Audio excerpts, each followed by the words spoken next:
Olá, estudante! Seja bem-vindo novamente. Continuamos com o nosso estudo de fundamentos do desenho. Os pontos que serão abordados são o desenho de observação, forma e estrutura e o espaço e a profundidade. Sobre forma e estrutura, a forma, a figura, o formato se referem à aparência reconhecível do objeto devido ao seu volume e o seu contorno visível. O volume se pauta no objeto tridimensional por possuir planos de largura, altura e profundidade. Ao ver o objeto de diferentes ângulos e distâncias, nossa visão reúne os formatos na forma tridimensional. O desenho descreve a forma das superfícies e a estrutura de suas partes. Vamos explicar melhor isso. Quando a gente observa um desenho, nós reparamos que a linha acontece separada, nós reparamos o contorno disso. Vou olhar pela minha mão. Então eu tenho olhado de cima, eu vejo o contorno que a unha faz sobre a pele e eu posso representar esse contorno através daquela imaginação de forma positiva, forma negativa, onde o contorno ele está mais para a forma negativa do que para a positiva, que é a minha mão. O que acontece na nossa mente é que o cérebro capta tudo isso. Ele capta as linhas, capta a forma e o contorno e transforma essa percepção que nós temos do objeto em uma representação tridimensional na nossa cabeça. Mesmo que nós não tenhamos pegado aquele objeto, girado e conhecido todas as formas que ele tem. Só o fato de unir linha, formato, contorno, já forma na nossa mente essa estrutura tridimensional. Isso é importantíssimo para a hora que nós formos desenhar, para que a gente tenha uma percepção um pouco mais completa daquilo que será representado. O desenho analítico une o contorno e a forma estrutural de um objeto ou espaço, conferindo proporção e maior entendimento dos detalhes. Normalmente, estes desenhos é feito à mão, utilizando linhas de maneira exploratória e esboçando uma estrutura volumétrica. Este serve como um diagrama explicando a aparência das superfícies e sua estrutura, a sua geometria. Os traços iniciais são denominados linhas reguladoras devido ao seu caráter de ordem de posição, tamanho e proporção. Através dela é feita a marcação de pontos, medidas e distâncias, centro, alinhamento e deslocamento. Não é preciso apagar nenhuma linha e, quando necessário, faça outra linha corrigindo o formato básico, conferindo as proporções relativas entre as partes, sempre no intuito de aperfeiçoar a última linha desenhada. Uma explicação melhor sobre esse traçado regulador. Quando observa-se no computador, por exemplo, o programa AutoCAD, ao iniciar a atividade no AutoCAD, a tela abre um plano quadriculado. Esse plano quadriculado, para o AutoCAD, é o traçado regulador. Quando nós compramos uma folha quadriculada para fazer desenhos, esse quadriculado age como esse traçado regulador, ou esse plano regulador. A ordem desse plano é justamente orientar o desenhista para que ele saiba o início de um desenho, a proporção do desenho, o fechamento que o desenho vai ter. O que é muito comum quando a gente inicia um desenho é não dar as devidas proporções, errar no fechamento, ou, por exemplo, você começa desenhando uma linha, ela acaba ficando grande demais ou pequena demais. Então, o traçado regulador vai te auxiliar nisso, sabendo que você pode acompanhar. Errou? Não precisa apagar, continua com outro traçado regulador. Isso é um apoio para o desenhista.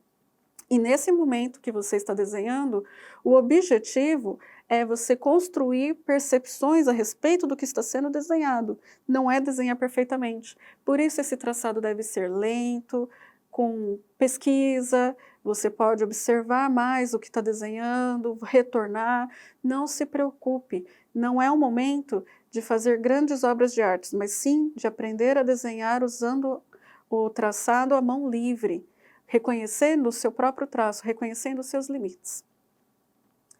Então, como plano regulador, as linhas dessa ordem são maiores, se estendendo pelo espaço para facilitar a organização. Elas devem ser maiores mesmo, porque elas vão te apoiar. Com esse auxílio, faça um desenho de partes visíveis e invisíveis para treinar ângulo, proporção, formato e evitar a sensação de achatamento que um desenho tridimensional normalmente tem. As bases da geometria. Sobre isso, o desenho fica mais fácil se for entendido com formas geométricas básicas. A estrutura dessas formas geométricas serve como um esquema para o desenvolvimento do desenho. Exemplo: a partir de um cubo, é possível desenhar outras formas como pirâmides, cilindros, cone. Esse cubo pode ser ampliado horizontalmente, verticalmente, assim como na profundidade do desenho. Uma série de volumes podem se conectar, estender ou crescer ao longo de eixos e tangentes, formando composições centralizadas, lineares, simétricas ou agrupadas. Sobre o espaço e profundidade. O espaço. Os objetos devem ser representados no espaço usando linhas, formatos, valores tonais e texturas. Isso acontece porque, num plano de desenho, a sua posição em questão de desenho vai variar com o seu fundo, com os outros objetos que estão no seu lado. Isso vai dar um entendimento para quem está desenhando de noção espacial. Então ele precisa ter uma noção real sobre a profundidade que ele vai ocupar dentro desse tamanho de folha, com os outros elementos que estão ao seu lado, e o que vai diferenciar um desenho do outro é justamente essa questão da coloração da textura, o formato que ele ocupa, se ele é muito grande, muito pequeno, com relação aos outros dentro do papel, o valor tonal, porque ele vai dar uma profundidade em comparação ao outro objeto, o tipo de linha. Mais para frente, vocês vão estudar a representação gráfica e o tipo de linha pode representar contornos visíveis e transparência. Isso também é ligado à composição do espaço em uma folha de papel e todos os desenhos que estão representados nessa folha. Esses objetos se organizam se relacionando entre eles, né? A relação entre sólidos e volumes espaciais em um projeto fica a cargo das escalas. Na escala de um objeto, a relação entre cheios e vazios existe entre a forma de um sólido e o volume do espaço ocupado pelo objeto nele contido. Exemplo: na escala de um cômodo, a relação entre os cheios e vazios ocorre entre a forma do espaço delimitado por paredes, teto e piso, e as formas dos objetos neles contidos. O espaço desenhado é uma ilusão de espaço ou profundidade representada em uma superfície bidimensional para vários meios gráficos. Este espaço pode ser plano, profundo ou ambíguo, mas em todos os casos não passa de uma ilusão.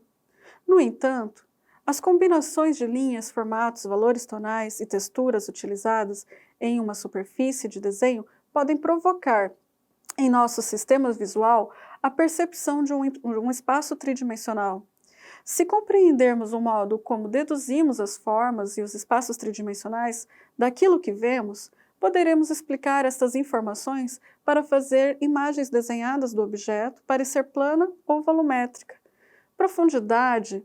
A continuidade do contorno de um objeto nos ajuda a identificar sua profundidade em relação a outros objetos em nosso campo visual.